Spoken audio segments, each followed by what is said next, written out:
Hey YouTube, it's the Will of DC interviewing another one of our nominees for On the Rise this month of October. Sitting down with me to talk via video conferencing is Mika of KwonKicker. Now first things first, when did you find out about YouTube and when did you start really getting actively involved in watching videos and being passionate about YouTube and its community?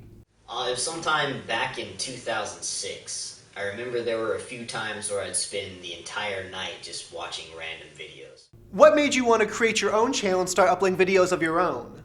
Well, it was a lot harder to host video files in the pre-YouTube era because of their file size and the cost to keep them hosted on a website.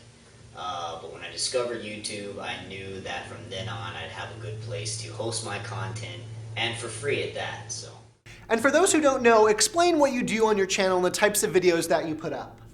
So the primary focus of my channel is martial arts instruction.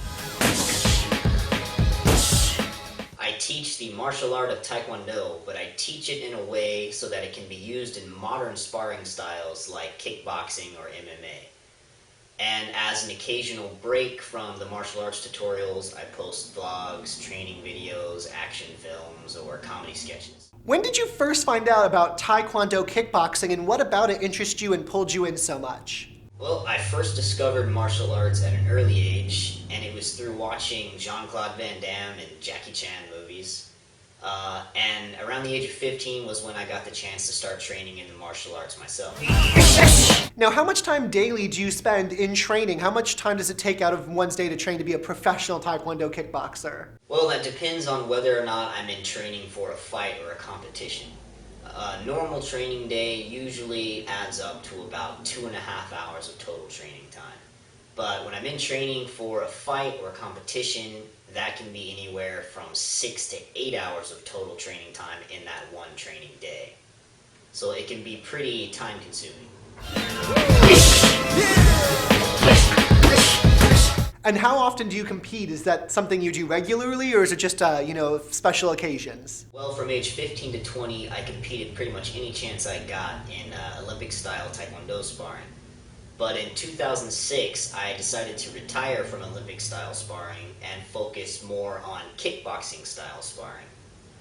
The difference being is that Olympic TKD sparring is primarily restricted to kicking techniques, where kickboxing can include anything from kicking to punches, knees, elbows, depending on the type of kickboxing. So that appealed to me more as a fighter because I was less restricted in the techniques I could use, and I was free to express myself the way I wanted to in the ring.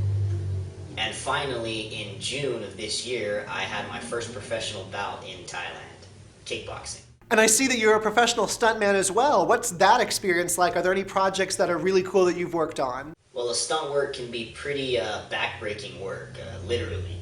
I did fight stunts, and in fight stunts you have to be prepared to do advanced falls on hard surfaces on cue, but you have to do it without injuring yourself.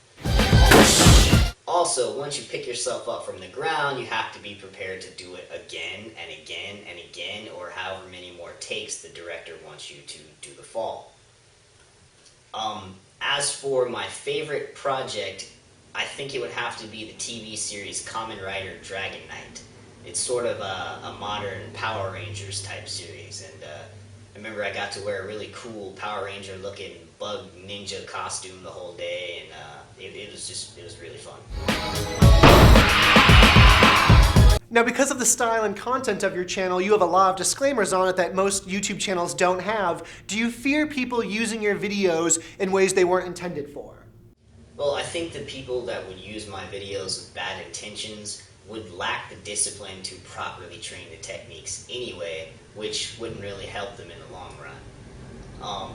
But as far as the disclaimers go, I list them to clarify that I advocate training safely under a qualified instructor whenever it's possible. And has YouTube ever contacted you about your content? Have they ever had a problem with anything that you've put up? No major problems to date. I try to follow YouTube's terms of service the best I can, whether or not it's for, tutorials, action films, or comedy sketches. When did you first learn about On the Rise? Well, I remember seeing a video of a contestant featured a while back, but I don't remember exactly when that was. And how did you get involved? What was the process like of being chosen to be a nominee? Well, I just opened up my email to find a message in my inbox saying that I had been nominated for the On The Rise competition, so it was a big surprise, and I was pretty excited for it. Do you have a strategy in place to help you win On The Rise? How do you plan on getting the most votes? I don't really have any, major strategies planned. I figure I'll just keep doing what I'm doing and hope for the best. What has been your favorite thing about YouTube so far?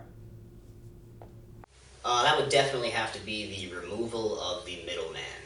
If you have your own content that you want people to see, all you have to do is create a YouTube channel and upload it, and you don't have to jump through a bunch of hoops to do it.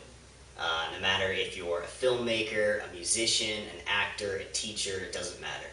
Now finally, what is the future for you and for your channel? Well, as for the future of my channel, I'll continue to post martial arts tutorials, vlogs, and comedy sketches on my channel. Though I've recently decided to start moving my action stuff over a different channel at youtube.com/whirlwindaction. But other than that, I'm just gonna keep doing what I do and uploading content as often as I can. All right, Micah. Well, thank you so much for sitting down and talking to me. Everyone, please go check out KwonKicker. His channel will be in the description. If you love his videos, go over to the YouTube blog and vote for him for the On The Rise winner for this month of October. And I'll be talking to all of you later. Thanks, everybody. Bye.